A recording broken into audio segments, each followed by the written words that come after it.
O militante médio do PT tem que exigir da sua cúpula, dos seus líderes. Se nós não mostrarmos para o povo o tamanho do buraco em que o Brasil está afundado, é certo o fracasso e a tragédia final para o Brasil, uma eleição despolitizada de seja quem for. Então a gente tem que parar de pensar também obsessivamente no presidente da República e pensar na conjuntura mais complexa da Câmara. Eu posso ter também votado numa pessoa errada, todo mundo pode cometer esse erro. Quem é que elege uma pessoa como líder?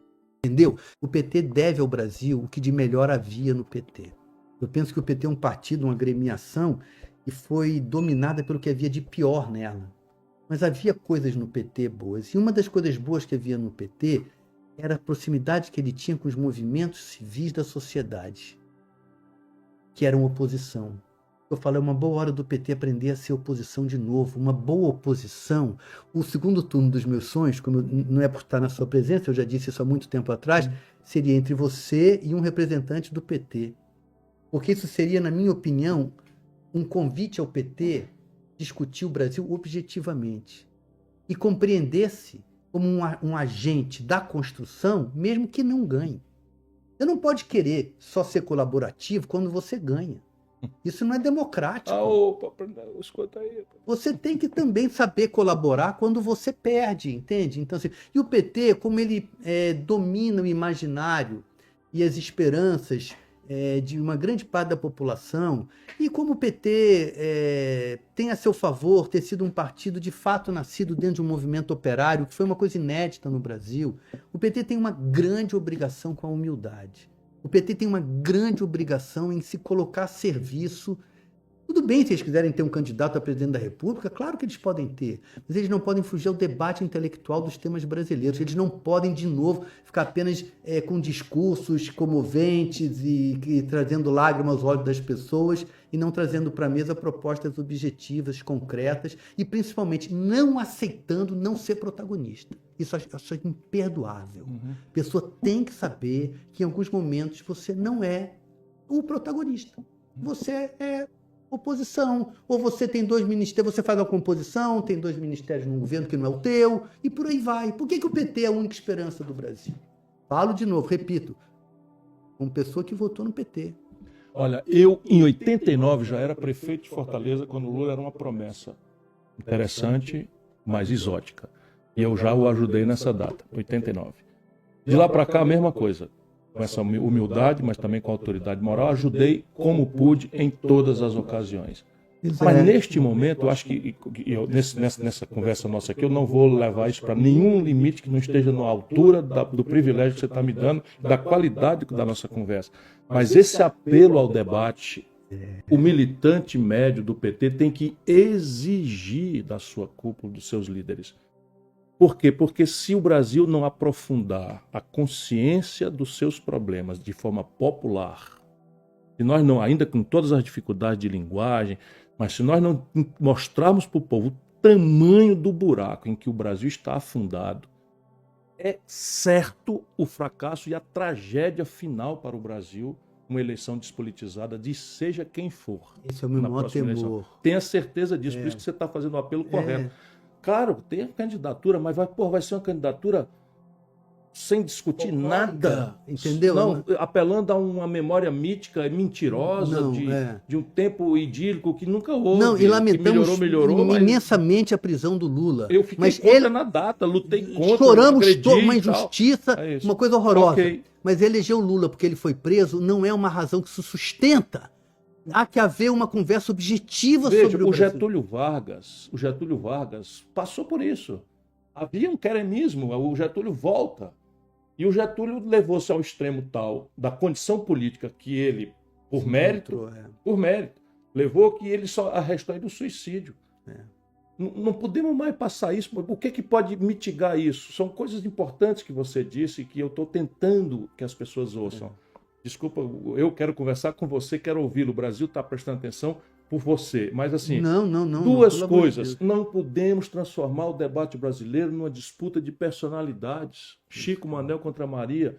Até porque, de boa fé, qualquer um merece respeito por esta ou por aquela razão, etc, etc. Embora no Brasil bandidos se apresentam. Mas vamos lá, vamos aceitar para argumentar. Mas, fundamentalmente, a gente precisa esclarecer, Pedro, que o que está acontecendo no Brasil é uma crise fundadora, estrutural, massiva, mortal para as nossas pretensões. Se a gente não iluminar essa discussão, não apropriá-la na cabeça do nosso povo, qualquer um que se eleger sem fazer isso, vai afundar o Brasil numa crise mortal. Isso é que eu acho, quer dizer, primeiro a ilusão de que é o presidente da República que é a solução. Não é. Não é mesmo. É um movimento político amplo, né? Que inclui, inclusive, uma imensa renovação do Congresso Nacional. Porque botar lá o Lula, ou você... Não, você sabe quem já está acertado para ser o próximo presidente da Câmara? O Lira. Isso é uma tragédia. Porque a ferramentaria em vigor, que é o que eu quero que seja discutida, já está produzindo isso. Porque é de tal a eleição ano que vem. Eles estão manipulando orçamento secreto, que a imprensa tem essas venialidades. Claro, ninguém vai esperar que a imprensa faça tratado de ciência política e investe uns nomes. Mas, porra, o Brasil tem 30 bilhões, é o que sobra para investir para tudo que o nosso povo precisa. Essa gente está com 20 bilhões dos 30, passando cheque para fazer uma desbragada roubalheira. Essa porcaria, quem é que elege uma pessoa como Lira, entendeu? Sem aqui ofender, eu posso ter também votado numa pessoa errada, todo mundo pode cometer esse erro, mas como é que o Brasil insiste? Como é que resolve isso? Isso eu não sei resolver. A honestidade é um princípio anterior a qualquer discussão. Nós estamos aqui conversando porque somos duas pessoas honestas. Porque lá embaixo, em Alagoas, onde o Lira é eleito, o povo de Alagoas pede uma escola, pede um posto de saúde, pede uma coisa, e o Lira vai para lá e leva isso com uma grana que os seus adversários não têm e produz, então, essa relativização onde o PT produz um mal extremo, de novo, que é a relativização da decência. Não existe. Não, mas porque a decência, o pudor republicano, não estou falando de moralismo, tenho horror a discurso moralista. Não. Estou falando da decência, de cultivar a autoridade moral. Por que não? Mas, o Lula foi muito bom, tá? Aí teve uma roubalheirazinha, mas assim, todo mundo rouba e tal. Pronto, por que não o Lira? Percebe? Só que o Lira agora vai para a presidência da Câmara e dá as cartas de 2/3 da Câmara. E aí ele trava qualquer mudança do país, e não é porque ele considera que as instituições em vigor são boas. Ele não faz esse juízo de valor. Ele apenas atende ao dono da caneta que dá ele a grana para ele botar uma partezinha pequena no pedido do povo que está abandonado e o desespero da nossa gente que não vê na política em abstrato nada, a não ser roubalheira, privilégio, mentira, etc. E se a gente continuar votando assim, é isso que dá a gente no mesmo resultado. Vendo. Então a gente tem que parar de pensar também obsessivamente no presidente da República e pensar na conjuntura mais complexa da Câmara, do parlamento. Nós temos que escolher, eu não sei qual é a renovação que vai ter agora, mas acho que é 2/3, né, do parlamento. O Senado vai renovar 1/3 e a Câmara toda. Toda? Pode, nós podemos mudar, quem está lá não votar, se o povo quiser. Essa é a tarefa. Agora, isso é uma tarefa intelectual, no sentido de que isso é uma tarefa de critério. Né? É preciso conversar.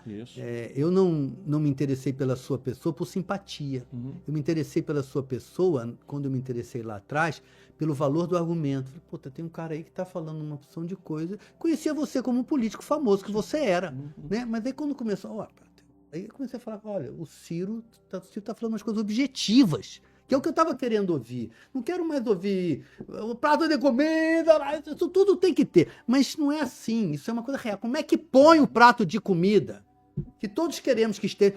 Educação. Qual educação? De onde vem o dinheiro? Qual escola? É a mesma escola no Brasil inteiro? Quer dizer, lá no Rio Grande do Sul, no interior da Amazônia, é a mesma escola para todo mundo? Não. Então tem uma questão pedagógica. Tudo está por ser perguntado. Nós temos agora os jovens atribulados com a chegada da maturidade, tudo isso, aí é importante mesmo a liderança. O Fernando Henrique, com quem eu tive a oportunidade de conversar um pouquinho, ele falava da importância da liderança. Eu discordava dele, hoje eu concordo.